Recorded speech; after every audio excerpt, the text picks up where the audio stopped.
13, 2020, ladies and gentlemen, good evening and thank you very much for joining us today on the very first edition of the week of Viewpoints here on the Dan Broadcasting System television. Today actually makes it mandatory for every Cameroonian to put on a face mask when he or she is leaving their homes. As usual, we have our panels with us that we will be discussing a lot of issues, but then when I observed our weekend, especially in my neighborhood, here in Douala Theory, a lot of Cameroonians are not still aware of the fact that coronavirus is real, and of course they engage in gatherings of more than 50 people and they do not respect the different measures like a 1 meter barrier in order to stop or limit the spread of the coronavirus. With us here in the studio we have Dr. Simon Petula. He is the founder of Salvation Medi Rescue Mission for Africa. Dr. Petula, good evening and thanks for joining us.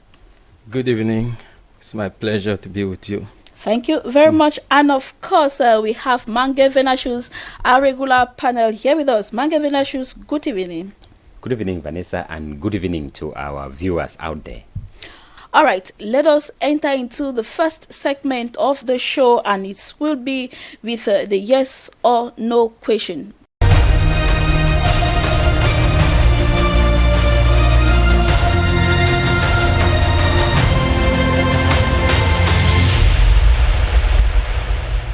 Back in the studio, let us go right away to start with the first segment. It is the yes or no answer session. And of course, we begin with Simon Petula with the first question.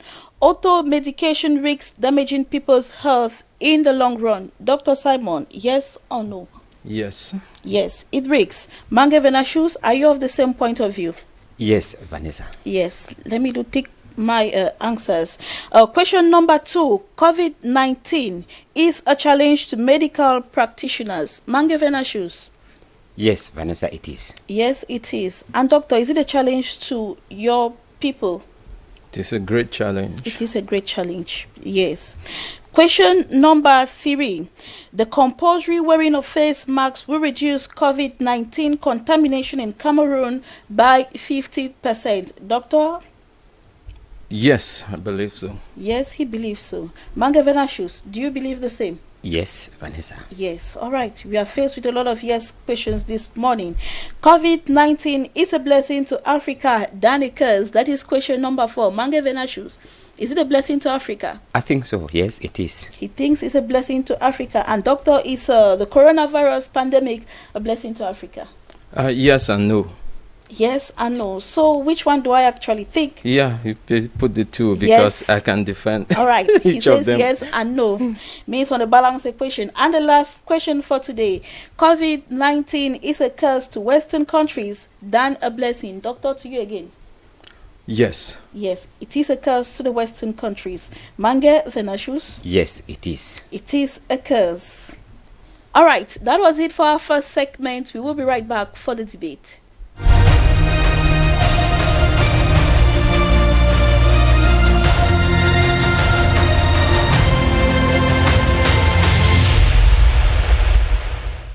Welcome back in the studio for the second part of the show, Viewpoint. I will turn to Doctor for him to tell us why he thinks that auto medication risks damaging people's health in the long run. Not forgetting that countries have taken upon themselves the measure to use chloroquine as a remedy to cure COVID-19. You said yes, it's going to be a damage to people's health in the long run.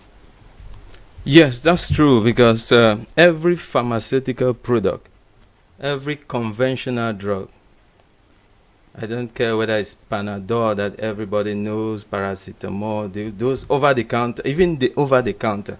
If you go and check the side effects, if you check the side effects of paracetamol, perhaps you may never want to take it. Okay. Yes, you'll be like, wow, all these side effects, not to talk of other more sophisticated medications that could not even be sold over the counter. Right. So auto medication would eventually damage the overall health of anyone that is engaged in it. Is engaged. So what is an advice that we could take? Does it mean that if if they have these symptoms, they should rush to the hospital, or maybe they should just tell themselves that I can get this? Well, you see, it all depends. It depends on the situation, because every situation must be judged in its own merit. If there are no doctors, no nurses, or no medics or paramedics around, I mean, you have no choice than to try to do something. And doing something means you want to take something to help yourself live. But if you think getting to the hospital is easy and accessible, then that could just be your best option. I would rather encourage people to get to a medic and perhaps get the right thing. Mangevena Shoes, do you support Doctor's Fact? You said yes. Actually, Vanessa, when it comes to medical, field, I'm a nobody because I don't understand what it means. But from a layman point of view, when we talk of medication and we talk of auto medication, I think it is a risk that we run to when we want to apply or to prescribe what we should take. Given the health crisis that the world is facing with the coronavirus, you understand that every other person wants to live, and coupled with the fact that there is no particular conventional treatment for coronavirus, everybody is struggling to adapt by using this A or B, and then when this virus started, there was people could use ginger, people could use lemon, lime, all kinds of things, concoctions were made. But then there is this other side that we tend to forget.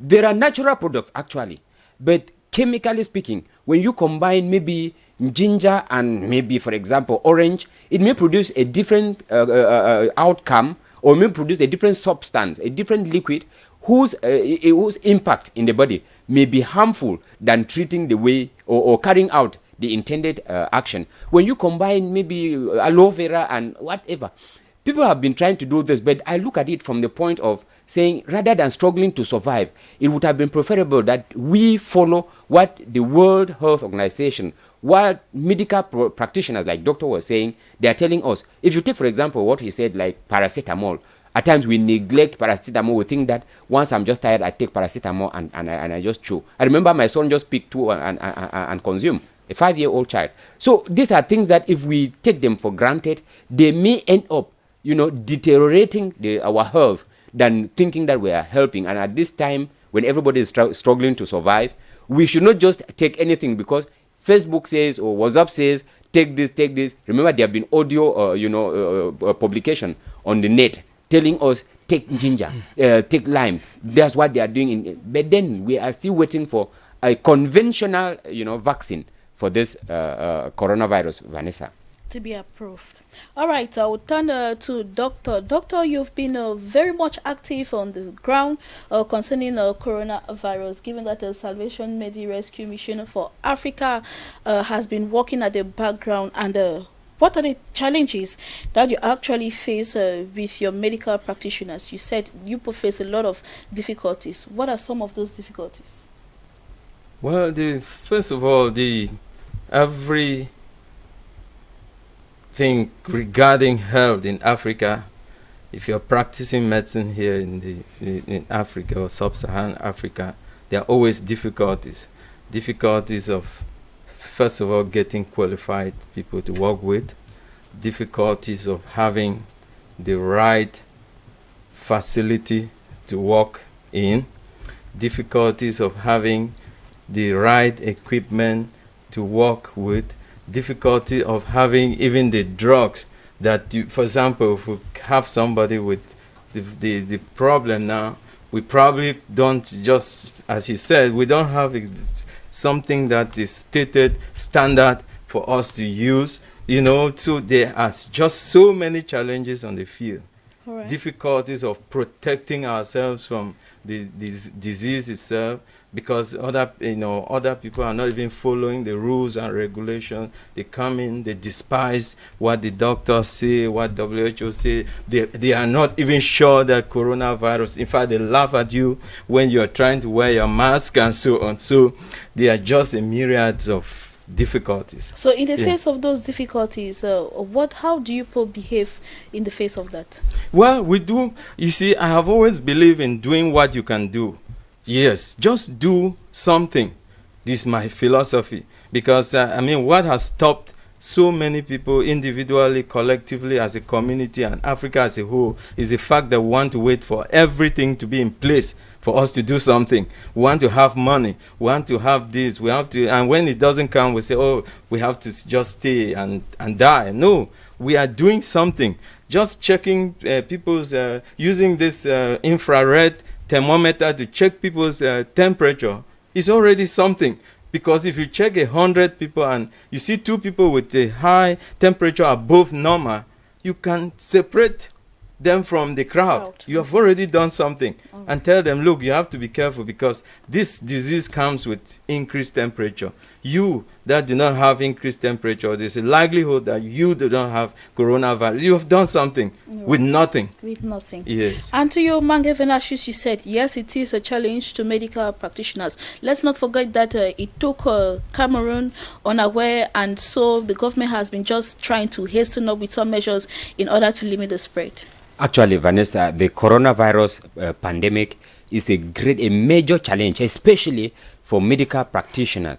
I think after this crisis, God helps us, we reach the other side. It is high time the world should celebrate medical practitioners. I think we have always been giving priority to footballers. We have been giving priorities to, to artists, forgetting that, these medical practitioners, they hold our lives in their hands. We are now facing a crisis where many of them, in their hundreds, I was reading an article this morning about Italy, where more than 100 doctors have died. Doctors who are confronted, with this virus face to face. But Vanessa, you and I, we can decide to say that I am not going to the hospital. Maybe I would avoid the contact by maybe avoiding those centers. But the medical doctor, the nurse who is there, they are in direct touch with these patients. I think, for example, a doctor I was discussing with this morning, she told me clearly that for 3 weeks, she has not been able to go back to her house. That means that she has been in the hospital for 3 weeks. She is in another way confined like the patient because they cannot allow her again to go back to the house. She may contaminate those who are back in the house. Look at this sacrifice where you see them, forgoing their family for about 3 weeks, like she was telling me this morning. I really see a kind of, devotion, a kind of, a kind of engagement in carrying out their service. And on top of that, you discover that some of them are dying in the quest of trying to save life. They give their own life. What type of sacrifice do we expect again for others to do than giving out their life? In another way, they are other Christ because they are giving their lives to save us. So I think it is a great challenge in as much as these medical practitioners are struggling to balance with taking care of the sick. They are still also, most of them are in the laboratories, struggling to find out the right vaccine to help us fight this vaccine, this virus. So I think it is a great challenge for them because they are struggling to make sure that they satisfy the need which is so great, Vanessa. All right, so we therefore pay a tribute to all our nurses and doctors fighting at the forefront against the coronavirus pandemic. Question number 3. Let's not forget that last week, the Prime Minister, head of government, Chief Joseph Dion Gute, made it an order that beginning today, Monday, everyone should put on a face mask before leaving his or her home. So, Dr. Simon Petula, you said yes, the wearing of these face masks will eventually reduce the contamination rate at 50%.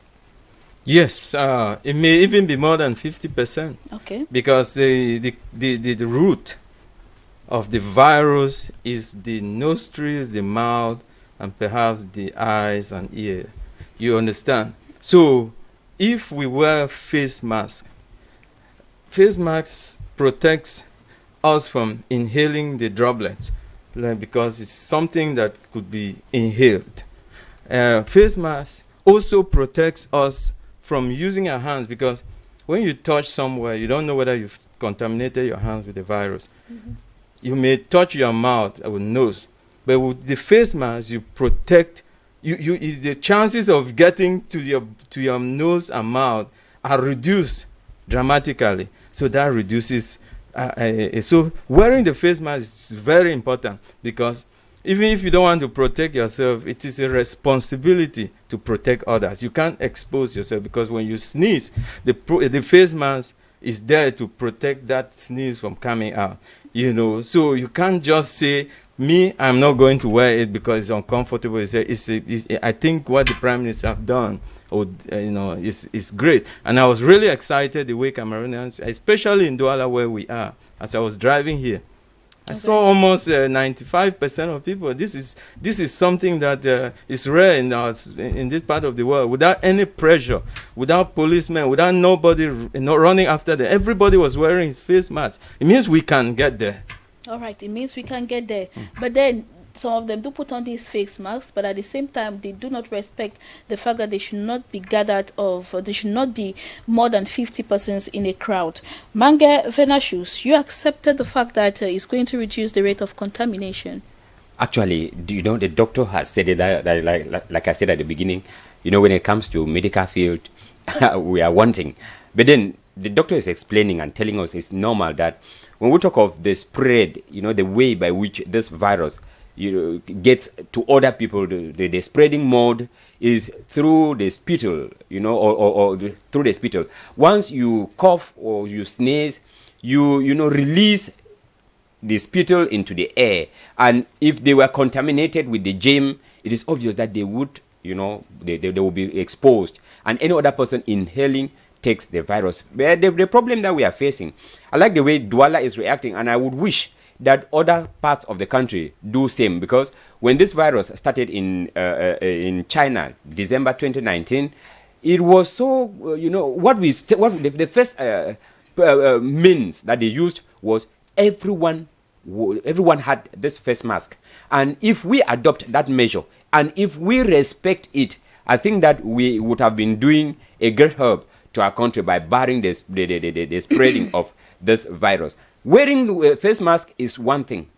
Respecting sanitation rules is another. Vanessa, I can still wear the mask, and then after removing the mask, if I forget to wash my hands, if I forget to sterilize my hands, I may still take the germ or the virus that was exposed in the surfaces that I touched. Or let's say even on the mask, because if you don't wash them regularly or you iron them regularly, the germ is already on the mask. Exactly. And that is why I was faced, I was like sitting on the fence with this question, because I was like saying, no, it is, yes, it can reduce the rate at which the virus spreads, as well as it cannot. That's why I was sitting on the fence. But then that's why I explained that wearing the mask is one thing, and respecting the norms set forth by the government, by the World Health Organization, is another. Once we respect those hygienic rules, and then we take care of that mask, it is not just wearing the mask and handling it the right way. I think we would be able to reduce the rate at which the virus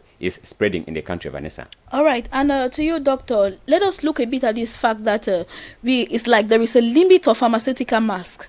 Then the tellers have resorted to actually help us Cameroonians in order to actually tailor or sew this material face masks, I'll put it that way. So is it advisable, doctor, to actually put them on? Yeah, I think it's very advisable, especially with these rumors that face masks coming from China is contaminated with coronavirus infection.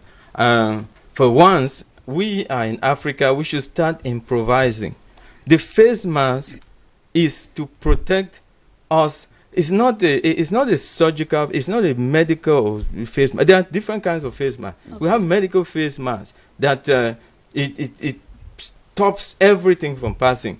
And that one we don't even have here. So many people, we don't have. We just want something that can protect that droplet from entering the nose. Just protect. It's not something, if the virus, it's not something to stop the virus from getting through. It's just to protect you from contaminating yourself with your own hands. All right. Yes. Thank you very much, doctor, for that clarification. Mange Venashus, I will begin with you with the fourth question. COVID-19 is a blessing than a curse to Africa, and you validated it. I begin to ask myself a lot of questions. How could a virus that kills a lot of people worldwide be a blessing to Africa? Okay, Vanessa. COVID-19 being a blessing to Africa than a curse. I look at it from this perspective. When the virus, started from China, spreading to European countries, before getting into our African continent. When you look at the response these Europeans, these whites, call it that way, gave to the spreading of this virus, there was this another term, they talk of confinement, lockdown, that is shutting down the whole society, the whole country. When you shut down the whole country, the economy is stopped. People cannot survive.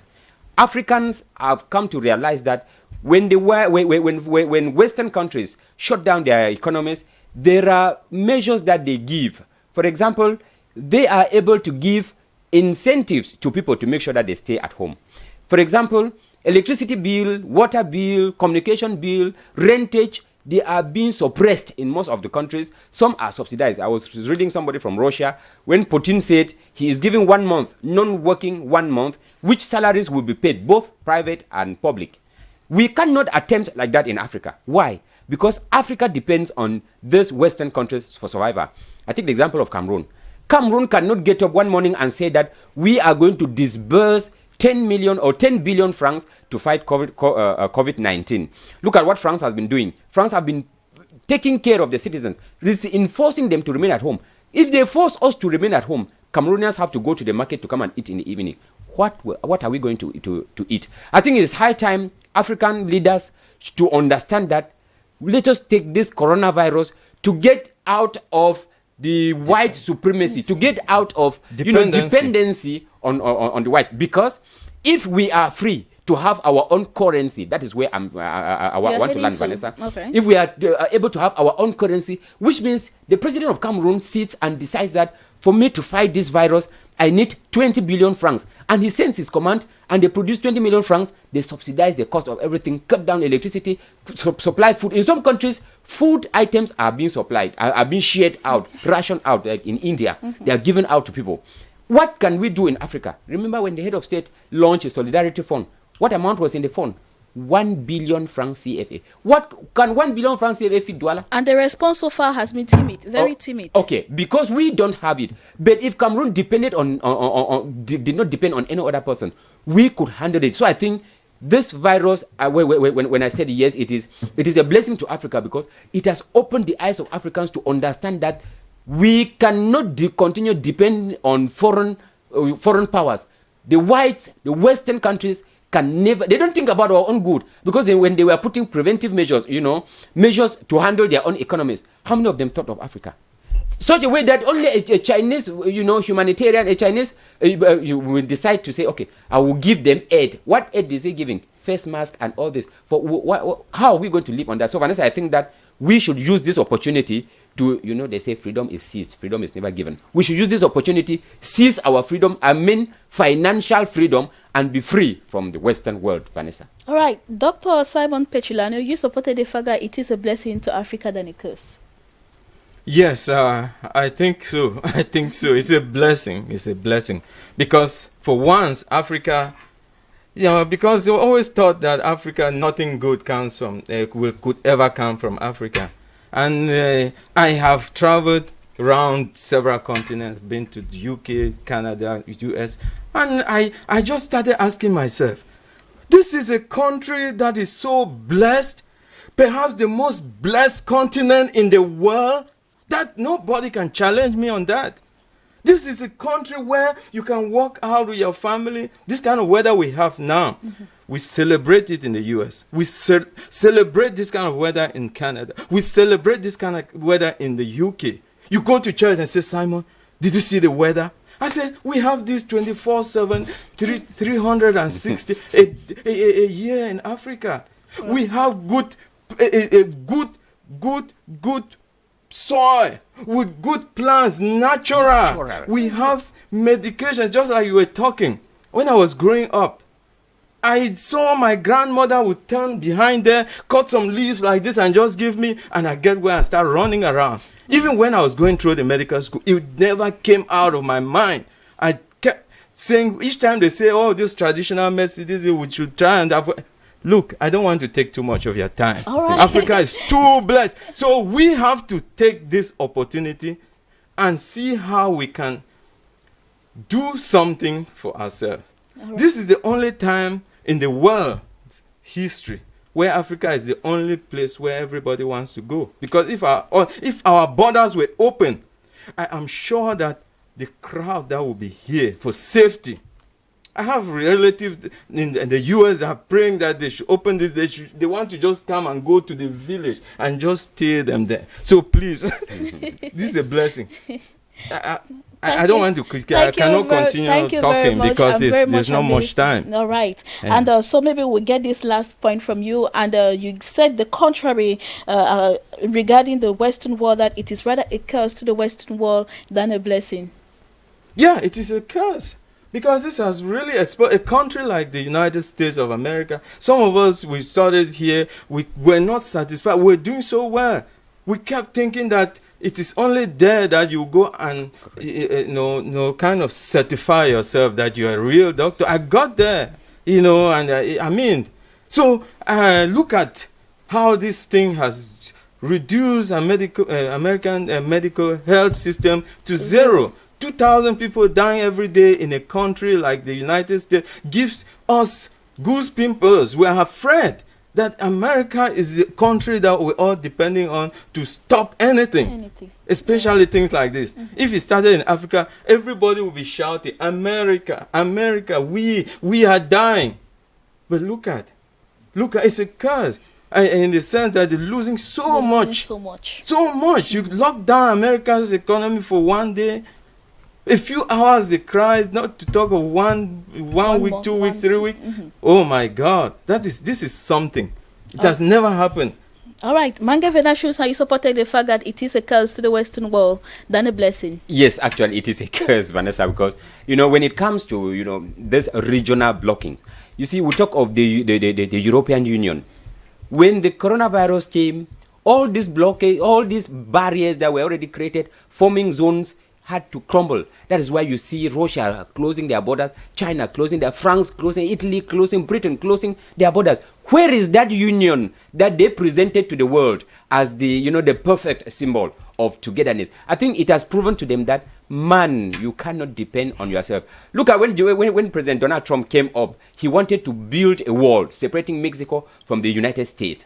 When the virus came, Mexicans were begging that Donald Trump should come and build that his wall again, because they were afraid that Americans were crossing over to Mexico. But the problem here is, when we talk of being a curse, it has, one would have been thinking that a virus like this should be meant for Africans, like was the case with Ebola, like was the case with HIV/AIDS. Mm-hmm. But now thousands are dying out of Africa, and then, like Doctor was saying, many of them would have been eager to come back to Africa for survival. But I think that the virus has proven to them that, in as much as human life is concerned, there is no superior being, be it white, be it black, every human life counts. They should not think as if when it is a white that dies, it makes news. When it is a black man that dies, nothing happens. Because I was asking this question, when you hear of war against humanity, it concerns black. But when any white president decides to say that, I want to kill this person, because nobody talks about it. So I think that this virus is becoming it is a curse to the Western world than it is a blessing, Vanessa. All right, Dr. Simon, one last word before we go. That's what I tell viewers before we go. Yeah, I think this is perhaps the greatest calamity that has happened in recent history. Not recent. I don't think, from my little knowledge of history, anything has ever happened like this in this planet Earth. It's not something we take lightly. I pray that we should follow the advice or the instructions of the leaders.